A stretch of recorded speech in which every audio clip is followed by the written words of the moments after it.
Qu'est-ce qui distingue les États-Unis des autres pays de la planète? Est-ce la concentration des richesses ou la prévalence de la pauvreté? La paix et la tranquillité ou la violence? Peut-être est-ce tout cela à la fois. Mais les États-Unis ne sont pas que ça. Ce qui distingue véritablement ce pays, c'est sa capacité unique à régenter le monde comme il l'entend à tout prix. Est-ce que les États-Unis sont en train de pousser leur démocratie jusqu'à un point de rupture en agissant de la sorte? Dans cette nouvelle série de CGTN, nous nous penchons sur certaines des questions qui se posent depuis longtemps aux États-Unis et sur leur impact sur le monde. Will immediately impose additional punishing economic sanctions. Unilateral sanctions. Strong sanctions. Sanctions at a very massive level. Pourquoi les États-Unis tiennent-ils tant à imposer des sanctions? Et qui sont les plus durement touchés par les sanctions américaines? Sans l'approbation du Conseil de sécurité des Nations Unies, les États-Unis ont imposé unilatéralement des sanctions économiques à beaucoup de pays. Ils ont cherché à jouer le rôle d'arbitre mondial en passant au-dessus du droit international et en modelant les autres pays ainsi que l'ordre mondial en fonction de leurs propres valeurs et de leur propre système politique.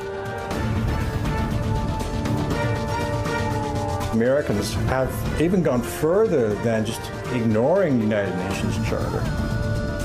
Non seulement les États-Unis imposent des sanctions à d'autres pays, mais ils imposent également les lois américaines à des non-américains ou à des entités hors de leur juridiction, au nom du respect d'un ordre international fondé sur des règles. They now claim there's this, this phrase, this rules-based order. What do you mean, rules-based order? What rules? Dans une extension perverse du principe de la juridiction au bras long, les États-Unis ont donné la primauté transfrontalière aux lois américaines et ils les ont appliquées arbitrairement à l'étranger tout en ignorant le droit international. Selon la loi nationale américaine, la juridiction au bras long s'étend aux personnes ou aux entités domiciliées ou résidant en dehors du territoire du pays sanctionné. Ce principe a été établi pour la première fois en 1945 par la Cour suprême des États-Unis dans l'arrêt historique International Shoe Company v. État de Washington. La juridiction au bras long permet aux tribunaux des États d'exercer une compétence in personam dans les affaires civiles et commerciales où la compétence ne peut être exercée car le défendeur n'est pas domicilié dans l'État. Cela peut se faire sur la base que le défendeur a des contacts minimaux avec l'État. La règle des contacts minimaux est désormais utilisée par les États-Unis comme motif pour exercer une juridiction au bras long sur une personne ou une entité extraterritoriale. And international laws, to some extent, recognize a country in certain conditions may implement so-called long-arm jurisdiction. However, customary international has imposes a lot of disciplines upon the implementations of such long-arm jurisdiction. Selon le droit international, l'exercice de la compétence d'un pays sur une personne ou une entité extraterritoriale exige généralement que la personne ou l'entité ou son comportement ait un lien réel et solide avec ce pays. Pourtant, les États-Unis ont choisi d'appliquer également la règle des contacts minimaux lorsqu'ils exercent leur juridiction au bras long, ce qui abaisse aussi constamment le seuil d'application. They always say that if you have an American company, an American person involved in any kind of situation, they can use the internal law to analyze the situation. Seul le Congrès américain peut autoriser l'application extraterritoriale du droit national américain. Pour le Congrès, l'un des moyens d'y parvenir consiste à inclure l'extraterritorialité lors de la rédaction du texte législatif. Les États-Unis ont adopté des lois restrictives telles que l'International Emergency Economic Powers Act, la loi Magnitsky et le Countering America's Adversaries Through Sanctions Act. Ils ont également lancé une série de décrets visant des pays, des entités ou des individus spécifiques. Ce pays a également abusé de ses réseaux pour exercer une juridiction au bras long. Comme les tribunaux fédéraux sont libres d'interpréter les lois et que les organes chargés de l'application de la loi sont libres de sélectionner les dispositions légales applicables, les États-Unis sont devenus habiles à poursuivre des entités et des individus dans d'autres pays, et même à arrêter et à détenir des non-américains. En 2013, lorsque Frédéric Pierucci, cadre du conglomérat industriel français Alstom, est arrivé à l'aéroport JFK de New York, le FBI l'a arrêté et inculpé en vertu du tristement célèbre Foreign Corrupt Practices Act, FCPA, pour avoir versé des pots de vin à des fonctionnaires indonésiens afin de conclure un contrat de centrale électrique. Le FCPA a été créé en 1977 pour empêcher les pratiques de corruption au sein des entreprises américaines. Il s'agissait d'une loi pionnière et de la première loi au monde à régir la conduite des citoyens avec les responsables de gouvernements étrangers sur les marchés étrangers. Mais par la suite, le gouvernement américain a constaté que cette loi désavantageait les entreprises américaines dans la concurrence internationale, et il a donc déployé des efforts considérables pour modifier le droit international. Told me that if you plead guilty, you're going to be released in 6 months. Pierucci a refusé et a été emprisonné pendant plus de 2 ans. Il a découvert plus tard que son arrestation avait été réalisée dans le cadre d'une guerre économique secrète que les États-Unis menaient contre certains pays européens.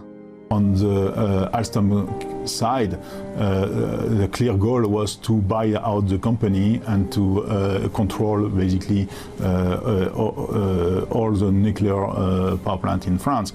Et ils m'ont arrêté pour faire pression sur le PDG d'Alstom. La menace était que comme j'avais été arrêté et que j'étais proche de lui, il savait très bien que la prochaine étape, c'était de l'arrêter lui-même. En m'arrêtant, ils ont mis la pression sur lui pour qu'il coopère, et donc pour qu'il accepte de payer une amende qui à l'époque était la plus grosse amende au titre de cette loi payée au Department of Justice, donc plus de 700 millions de dollars. Et ils ont mis la pression sur lui aussi pour qu'il vende. En fin de compte, Alstom a été obligé de payer une amende de 772 millions de dollars, la plus importante sanction financière jamais imposée par les États-Unis. L'entreprise a également cédé le contrôle de sa filiale de production d'électricité à General Electric, son plus grand concurrent américain. Well, the American trap is basically the way the US is using the law as an economic weapon to weaken their competitors. For Alstom, you had several companies who went through this. You had Total, Technip, Alcatel, but every time the company managed to make a deal with the United States and sign a plea agreement and pay a big check. That did not make the headline. What was different about Alstom is that basically Alstom did not only pay a check, but then was basically sold out to General Electric. It's just a question of leading technology. So they are abusing, they are using their legal law system to try, as it says, a long-arm justice, to try to input some problems with those companies, so our viewers can understand. So they use their internal jurisdiction and twisted some internal law to avoid competition. Selon les documents publiés par le département de la justice des États-Unis, les entreprises siégeant aux États-Unis ont été condamnées à une amende d'environ 4,2 milliards de dollars pour des violations du FCPA entre 2015 et 2022, tandis que les entreprises domiciliées à l'étranger ont payé 4 fois plus, 17,3 milliards de dollars, pour mettre fin aux enquêtes du gouvernement. Parmi les entreprises condamnées à une amende de plus de 50 millions de dollars, 24 étaient basées en dehors des États-Unis, tandis que 9 y siégeaient. La manière inégale dont les États-Unis traitent les entreprises ainsi que les citoyens américains et étrangers a suscité des interrogations quant à leurs intentions. It's a bias because what they call corruption. The United States inside the country use that as a lobby. But when the countries, they try to lobby in industry, they say that it's corruption. So they apply a corruption act that is inside the United States, is not a value in other countries. That's a curious, I would say, measure that the United States has been taking to fight competition elsewhere. L'une des principales raisons pour lesquelles les États-Unis sont capables d'appliquer si efficacement leurs lois anticorruption à l'étranger est le système de Bretton Woods mis en place après la Seconde Guerre mondiale.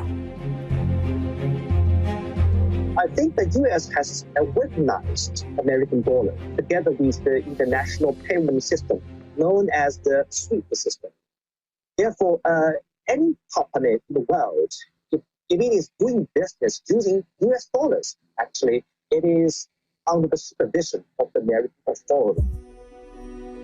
5 ans après avoir sévi contre Alstom, les États-Unis ont utilisé une stratégie similaire contre Huawei lorsque sa directrice financière Meng Wanzhou a été arrêtée à Vancouver à la demande de Washington le 1er décembre 2018 dans le cadre des sanctions contre le géant chinois des télécommunications.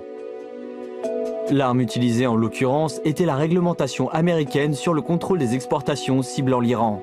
Tout pays ou entité faisant des affaires avec l'Iran peut faire l'objet de sanctions secondaires imposées par les États-Unis. The secondary sanction, I think, violates international law. First, it does not have any basis of the jurisdiction of international law. For example, it does not have support by either the territorial jurisdiction or the jurisdiction. More importantly, it violates the international rule of non-intervention. The rule or principle of non-intervention is a very important international principle, which is enshrined by UN Charter, according to which every country has a right to conduct affairs without external interference. Peu après, comme les faits l'ont montré, l'arrestation de Madame Meng faisait partie d'un complot plus vaste visant à sévir contre Huawei, un leader mondial de la technologie 5G. Le président américain de l'époque, Donald Trump, a rapidement inclus cette affaire dans le cadre d'une guerre commerciale de représailles contre la Chine qui a duré plus de 2 ans.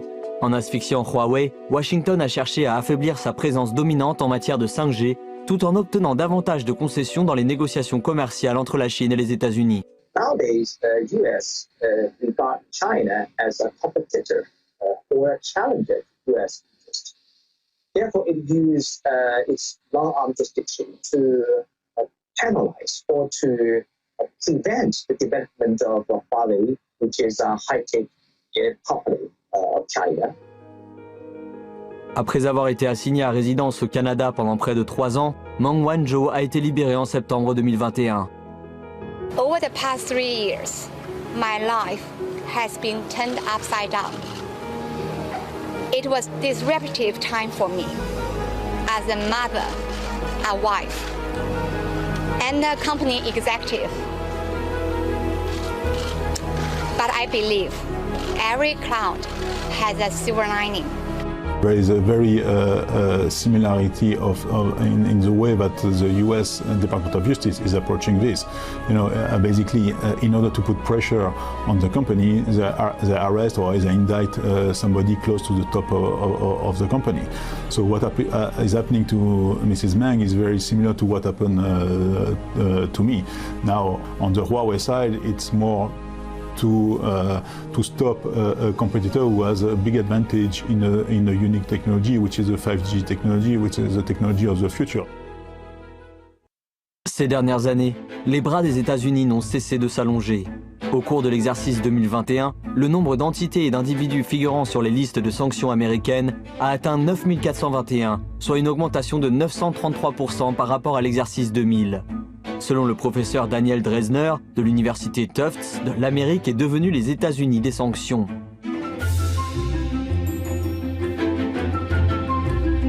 Pourquoi les États-Unis imposent-ils de plus en plus de sanctions économiques? They like to say that they like competition, but when they are, I would say, they are threats in a good way, because this is not a war threat, it's a commercial threat with someone that is more competitive than them. They try to raise sanctions, they try to create walls. Initialement adoptées comme outil de maintien de la paix après la Seconde Guerre mondiale, les sanctions économiques ont longtemps été considérées comme une stratégie non violente pour dissuader toute une série d'activités menaçantes. Mais leurs abus de plus en plus répandus par des pays tels que les États-Unis les a ironiquement transformés en actes hostiles qui s'apparentent désormais à une nouvelle forme de guerre. They create sanctions to stop companies, to stop sectors around the world, and that's what they have been doing with China for quite a long time, to protect themselves, because they are not real competitive in some sectors. We see that with semiconductors, we are seeing that with Chip 4, the alliance that the United States proposed with South Korea, with Japan, towards the semiconductors and chip industry, to avoid competition. D'après Manu Karuka, universitaire en études américaines, les États-Unis ont imposé les 2/3 des sanctions mondiales à plus de 20 pays depuis les années 1990. À l'exception de l'Antarctique, les sanctions imposées par les États-Unis s'étendent à tous les continents. Les sanctions économiques imposées par le gouvernement américain à la Syrie ont fait d'innombrables victimes civiles, ont privé le peuple syrien de produits de première nécessité et ont bloqué le développement économique ainsi que la reconstruction de ce pays. Les sanctions qui interdisent à de nombreuses entreprises pharmaceutiques internationales de vendre des médicaments à la Syrie ont entraîné des pénuries chroniques de médicaments et d'équipements médicaux. القائمة تطول هنا ولكن الواضح أن الهدف من هذا القانون هو في جوهره الضغط على الشعب السوري في لقمة عيشه وحياته اليومية ومحاولة خنقه في مشهد غير إنساني يذكرنا بذات الوحشية التي خنق بها جورج فلويد وآخرين في الولايات المتحدة. Les tremblements de terre dévastateurs en février 2023 n'ont fait qu'accentuer les souffrances de la Syrie. نمنا بالجامع 3 أيام ورجعنا على البيت ولا شباك كله يعني تكسر وعم نموت من البرد. المعونات ما في ابدا ولا حدا اجى لعنا ولا حدا قال لنا شو ناقصكم ولا شيء ابدا. والوضع كثير مأساوي. Récemment, Alena Douhan, rapporteuse spéciale des Nations Unies, s'est rendue en Syrie où elle a indiqué que 90% de la population syrienne vivait en dessous du seuil de pauvreté. L'accès limité à la nourriture, à l'eau, à l'électricité, à un logement décent, au carburant et aux fournitures médicales est le résultat direct des sanctions en cours. Malgré leur ampleur, les sanctions imposées à la Syrie sont bien moins importantes que celles imposées à Cuba, qui subit les sanctions américaines depuis plus d'un demi-siècle. Yo realmente pienso que se debería aflojar el embargo y terminar con el embargo que no ha tenido el objetivo, pero si afecta al Estado, al país, por lo tanto, me afecta de una manera u otra, me afecta a mí también. Afecta en el sentido que yo llevo en esta actividad 40 años y si ahora me veo limitado por recursos y por cosas y tengo ahora más edad, por supuesto que me va. Realmente afecta la vida, ejemplo, el embargo o bloqueo, como se le quiera decir. Yo prefiero desde Cuba decir bloqueo, pero sin embargo realmente tiene una gran afectación en la vida de los cubanos en todo sentido. Cuando uno compra determinado producto y quiere pagarlo y hacer una transferencia, son muy pocos bancos en el mundo que aceptan las transferencias que tengan origen de Cuba. El código SWIFT hay que ponerlo y cuando pones la palabra Cuba te cancelan esa operación. Dans son rapport de 2020 aux Nations Unies, Cuba a déclaré que l'embargo lui avait coûté 144 milliards de dollars depuis sa mise en place. Que el gobierno de los Estados Unidos no tiene la menor autoridad ni legal, ni política, ni moral para andar sancionando gente por el mundo cuando se sabe que tiene una conducta bastante reprobable en materia de represión. Pire encore, afin d'accorder plus efficacement la prééminence de leurs propres lois sur le droit international, les États-Unis ont abandonné de nombreuses institutions internationales clés qu'ils avaient auparavant défendues.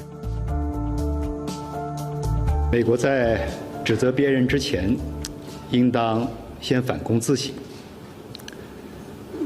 为什么美国要退出世卫组织？